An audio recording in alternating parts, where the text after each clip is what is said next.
John Lott's going to be on in just a few minutes. He is the Crime Prevention Research Center. About all of this claim that there have been 18 school shootings since the beginning of this year. I read a stat tonight. There have been 18 school shootings elsewhere in the world over the last 2 decades. In our country alone, there have been 18 school shootings in the last 35 days. And do you believe lawmakers failed you in that moment? Do you believe we can do better than this?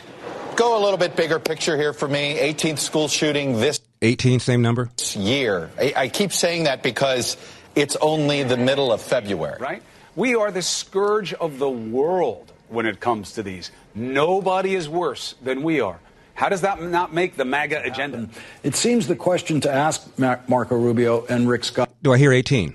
Is there anything Florida could possibly do to make it any easier for a mass murderer to get an AR-15? So much about American exceptionalism is wonderful. How different we are from the rest of the world is wonderful. The country of opportunity and true freedom.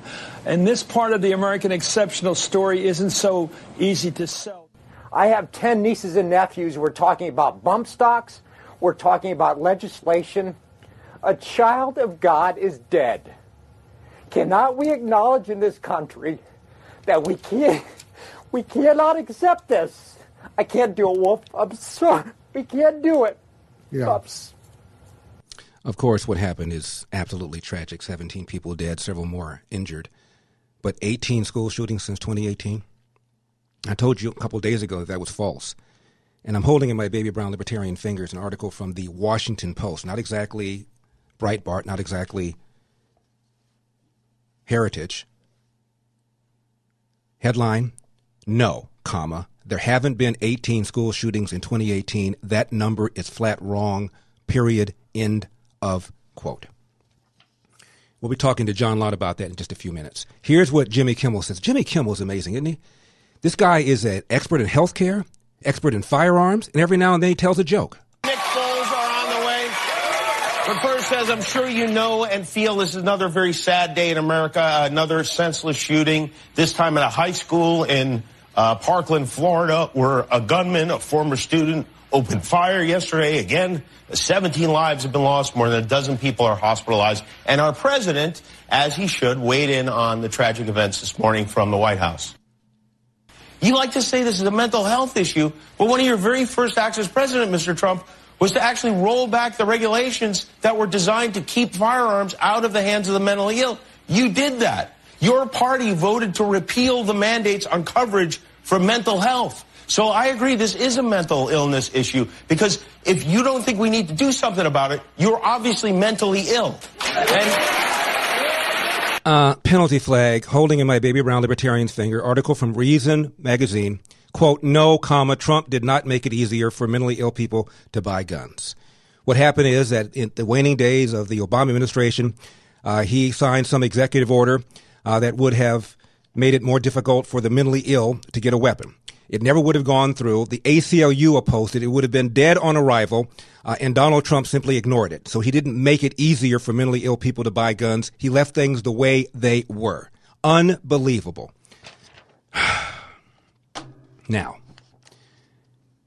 the Florida shooter apparently had some issues with his ethnicity. Here's what a teacher said. Alicia, you taught this man. Yes, I did. Nicholas Cruz, probably about 4 years ago, so he would have been... He was a sophomore. 10th grade, probably. Yes. What do you know of him? I remember him being a very quiet student. He has a Hispanic background. I remember that he didn't really like to speak Spanish too much. I think there was some pride issue there. May I interject something? Remember the other day, Nancy Pelosi was bragging that her grandson, during his birthday, blew out the candles. She said, what's your wish? And he said, I wish I had brown skin like my friend from Guatemala. And she was happy about that. Happy that her grandson apparently had self-esteem issues and wished he was somebody else. This guy apparently wished he was somebody else, too. I'm not suggesting that Nancy Pelosi's grandson is going to do anything like this, but it just seems to me that laughing at somebody wanting to be somebody else is not something that she should have done. He didn't feel comfortable in his own skin, in his own culture. I repeat my same assertion. He was very quiet. He sometimes turned in assignments, sometimes not. I tried to, you know, break him a little bit and try to get into him a little bit and ask him questions and, hey, what's going on with you? I believe he was in JROTC at the time. Right. So sometimes he would come in uniform. And I communicated a couple of times with the JROTC professor and said, you know, hey, what's going on with this kid? I know, you know, that the members of JROTC are usually, you know, they're very disciplined students. And so him being in JROTC, exactly, it was not exactly very, very out of character. And, I remember him physically, you know, small in stature, a nice looking kid, but very quiet. As I said yesterday, if there is a gun control measure that would not violate the Second Amendment, tell me what it is. I'm down with it. I'll sign. What is it? Give it to me. How many times does the FBI need to be contacted about this guy? I'm flabbergasted by this statement. Again, I mean, Shimon's right. I give the FBI credit for coming clean with what happened here. But on January 25th, to the FBI public access line, which is where you are supposed to call when you see something. This is where you say something. Someone said something and said everything, and protocols were not followed here. How could that happen, Josh? Well, it's a good question, and that is something that will no doubt be the part of an exhaustive investigation. You know, sitting here as a former FBI agent, I mean, you get this sinking feeling, and you multiply that. A Mississippi bail bondsman, a YouTuber, sees a note on his YouTube post from Nicholas Cruz, his own name, not a pseudonym, not an alias, saying, I want to be a school shooter. Goes to the FBI. FBI contacts the guy that contacted the FBI, but not the guy that posted the thing. What is that? You know, times not only the viewers here that are watching, but also, you know, obviously the men and women in the FBI.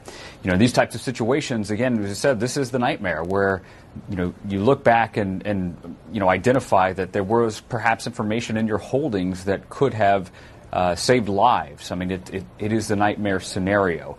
In any type of investigation such as this, where you have a high-profile incident that's happened, what would typically happen is, you know, the FBI and other law enforcement agencies would take, for example, the name of the subject, you know, run that back through their systems. And, you know, what likely happened here is that name hit on something that was in a file that, you know, as we saw, just wasn't passed along to the investigators that needed that information. And I think it shows that, you know, this is an organization of human beings, even with some of the most advanced training in the world. There is absolutely no way to eliminate human error. Same organization that is handling the investigation of Donald Trump, and of course they're above reproach whenever the Trump administration suggests that maybe things aren't going well. My goodness, how can he attack the FBI, one of our most important institutions?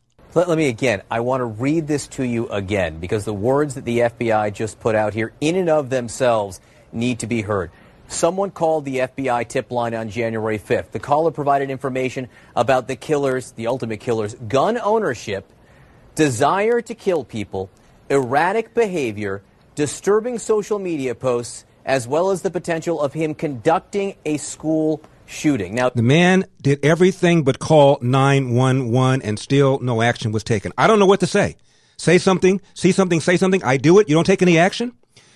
When we come back, John Lott will be talking about this assertion that there have been 18 school shootings. And Broward County Superintendent says now is the time to enact, quote, common sense, close quote, gun laws. What does that mean? What kinds of laws can be enacted? And let's talk about how many children die in swimming pool drownings and rivers and lakes compared to how many people are injured or killed in a school shooting. Not even close. I'm Larry Elder. In our country alone, there have been 18 school shootings in the last 35 days. Later on, we're going to talk about Rod Rosenstein announcing the indictment of 13 Russians. But apparently, the indictment says that the Russians were contacting some Trump officials, but the Trump officials did so, quote, unwittingly, close quote. Doesn't sound like collusion to me. We're talking to Professor John Eastman about that in just a few minutes. 888-971-SAGE is our number. John Lott, the economist, author of More Guns, Less Crime, head of the Crime Prevention Research Center, now joins us. John Lott, what about this business that there have been 18 school shootings since the beginning of this year, and we need to enact, quote, common sense, close quote, gun laws? Yeah, thanks for having me on, Larry. Well, On both points, the first point, these are numbers put out by Michael Bloomberg's group, Everytown, and even places like the Washington Post now have finally said that they're completely bogus numbers. John, you're not telling us that the Bloomberg's group would put out bogus numbers, would they? Right. Seems like the only types of numbers they put out. I don't know. It's just. I don't know whether they feel people will never check these things, but they've been caught on this stuff a number of times, on the school shooting numbers themselves in the past a number of times. And it doesn't seem to matter. They just keep putting them out, and they expect that a lot of the media, or the vast majority of the media, is going to keep repeating them. Fox News had a number of commentators who mentioned the 18 number on the first day of the school attack. The tweet was put out by Everytown immediately after the attack there, and apparently a lot of people picked it up. Well, John, what they're including here are things like a police officer who accidentally discharged his gun on school property, a suicide of a 31-year-old military veteran who had no connection to the school, who simply, when he was driving by the school, pulled into the school parking lot and committed suicide. It includes cases where the gun's not even fired on school property. If you look at only